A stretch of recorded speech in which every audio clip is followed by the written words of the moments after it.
segundo libro de Reyes, capítulo 6, verso 24, lo leemos en el nombre del Señor. Después de esto, aconteció que Ben-Hadad, rey de Siria, reunió todo su ejército y subió y sitió a Samaria, y hubo gran hambre en Samaria a consecuencia de aquel sitio, tanto que la cabeza de un asno se vendía por 80 piezas de plata, y la cuarta parte de un cab de estiércol de paloma por 5 piezas de plata. Y pasando el rey de Israel por el muro, una mujer le gritó y dijo: salva, rey, señor mío. Y él dijo: si no te salva Jehová, ¿de dónde te puedo salvar yo? ¿Del granero o de la gana? Tome asiento, amado hermano, y disfrute la palabra del Señor. Hágale la pregunta a su hermano, a su hermana, y dígale: ¿crees en Dios? Dígale que ese es el tema de hoy: ¿crees en Dios? Y tal vez usted dice: pero lo que acabamos de leer no combina con esto, pero ya se va a dar cuenta. ¿Crees en Dios? Hermano, es algo impresionante lo que la Biblia afirma y textualmente puede declararnos. Dice la Biblia que los demonios creen y tiemblan. Amén, hermano. Y cualquiera en esta tierra, con cualquier persona que usted platique, que usted converse, le va a decir que cree en Dios. Y en el culto, el primer culto, se nos dijo de que cualquier persona puede crear a su propio Dios, y es algo cierto. De su misma manera o de la manera que le convenga, se lo quiere crear o pensar. Y hermano, pero si los demonios creen y tiemblan, quiere decir de que creer en Dios es algo más que eso. Es algo más comprometedor, pero también es algo más glorioso. Jesucristo dijo que los que creen en mí, de su interior correrán ríos de agua viva. Y ahí está la clave, hermanos, de creer y confiar en Dios. Porque el creer en Dios tiene que haber un cambio, una renovación en el interior del hombre. No es una renovación ficticia, sino que es algo verdadero que se crea en el corazón del hombre. Hermano, estamos hablando un poco de lo que es creer, y específicamente creer en Dios. En Samaria estaba aconteciendo algo caótico. Nótese que la ciudad estaba, hermano, como en la antigüedad. Todos en las historias bíblicas sabemos que las ciudades se amurallaban para protegerse de los enemigos. Hermanos, era algo beneficioso para ellos, pero también peligroso al momento de estar sitiados. Hermanos, Samaria estaba pasando un momento muy trágico para su historia. Y los reyes en la antigüedad, nótese esto, optaban por ponerse nombres que dieran miedo a su enemigo, para intimidar, para de cierta forma, con solo escuchar el nombre de cierto rey, ya dicho pueblo o X pueblo estuviese temblando porque se acercaba. Tanto que Ben-Hadad, como lo vemos aquí, su nombre significa el hijo de un Dios. Imagínense que le diga: allá viene el rey, el que dice que es hijo de un Dios. En el libro de los Jueces, cuando ya Moisés y Josué habían muerto, el pueblo se quedó sin líder. Y faltaba algo importante que hacer. Y era terminar la conquista de la tierra de Canaán. Y nótese que no tenían líder. Y lo que los ancianos, los líderes de las tribus hacen es reunirse y preguntarle al Señor quién de ellos iba a subir a pelear contra el cananeo. Nótese, hermanos, que el rey que estaba en apogeo, que estaba bastante en apogeo, que era el más respetado de la zona en la región de Canaán, era Adoni-Beset. Y Adoni-Beset, ese nombre era impactante para los cananeos, porque el hombre se denominaba como el Señor del trueno. Imagínense la magnitud de nombres que estos hombres utilizaban para intimidar.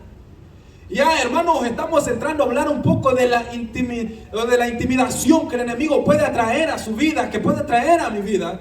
Porque lo que estamos hablando, hermano, de creer en Dios, primeramente tenemos que entender en qué momento y en qué situación. Hermanos, asimilar o analizar bajo la intimidación que puede hacer el enemigo al pueblo de Dios. Cuando examinamos, hermanos, la historia de David y de aquel pueblo que estaba amedrentado allá con un gigante que se llamaba Goliat. Nótese que Goliat era, hermanos, inmenso, era grande. Tenía armaduras impresionantes. Pero Goliat no salía a pelear contra Israel. Goliat, hermano, solo salía a intimidar.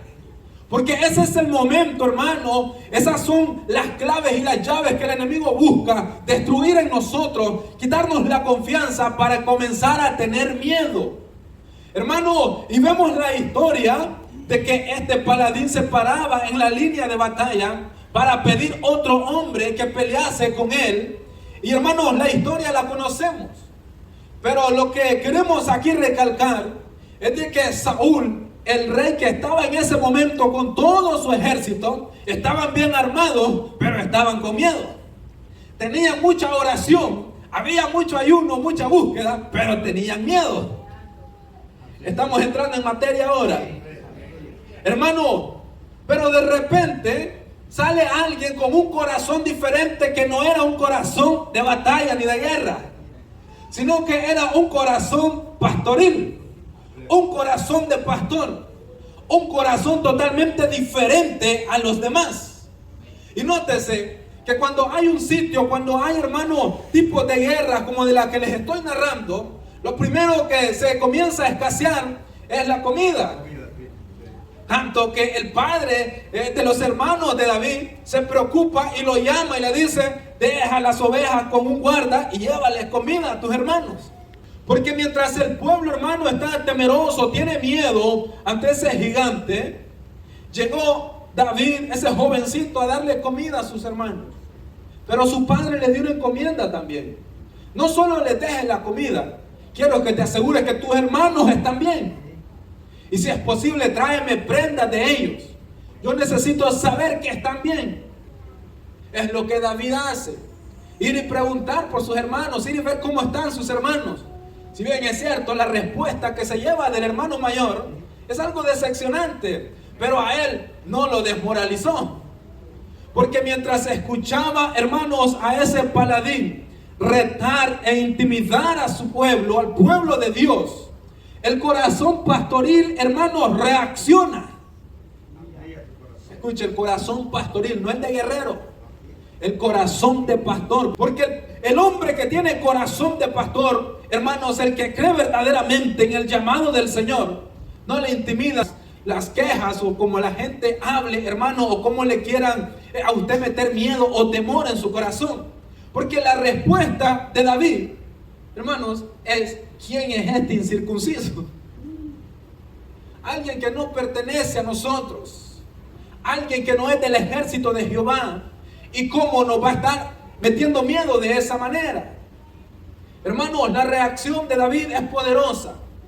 Yo no quiero seguirle narrando esta historia, solo le quiero parafrasear esto para que entremos en lo que está aconteciendo en Samaria. Porque Samaria está rodeada, está sitiada, hermanos, por los sirios. Y como le dije al principio, las murallas sirven para resguardarse del enemigo, sí. Pero también dentro de esas murallas puede comenzar la mortandad más grande. Y escuche esto, porque lo primero que tenemos que analizar y ver aquí son las consecuencias de estar bajo sitio. Ya Samaria está bajo sitio. Ya Samaria tiene sus puertas totalmente cerradas. Hermanos, y una de las primeras consecuencias que comenzamos a ver aquí, hermanos, en el versículo 25, es que hubo una gran hambre. Y si hay algo que nos pone mal a nosotros o al ser humano, es tener hambre. Por eso es que cuando usted se dedica en sacrificio, en ayuno para el Señor, comienza la mañana bien tranquilo, con todas las fuerzas, con toda la disposición. Cuando ya llega el mediodía, hermanos, comienza esa batalla, esa lucha, porque la carne quiere recibirlo de ella, quiere alimentarse. Hermanos, y entonces comienza tantos pensamientos, incluso hasta la debilidad comienza a apoderarse de su cuerpo.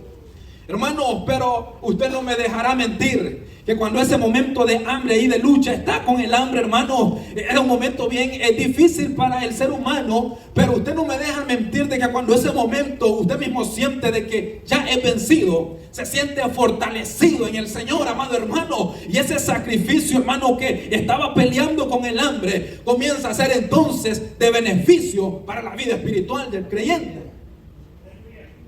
Pero aquí está pasando algo diferente. Porque el hambre, hermano, si usted se fija, el hambre lo que lo pone a uno es malhumorado. Porque cuando usted aguanta hambre, escuche esto, ayunar es sacrificio, pero aguantar hambre, es un sacrificio. Entonces, cuando usted está aguantando hambre, lo primero que se pone usted es malhumorado, ¿o no es así? Comienza a desesperarse. Entonces, el hambre puede causar muchas cosas en el corazón del hombre. Después viene el desespero. Y si hay algo, hermano, que puede ser trágico para el hombre, es estar desesperado.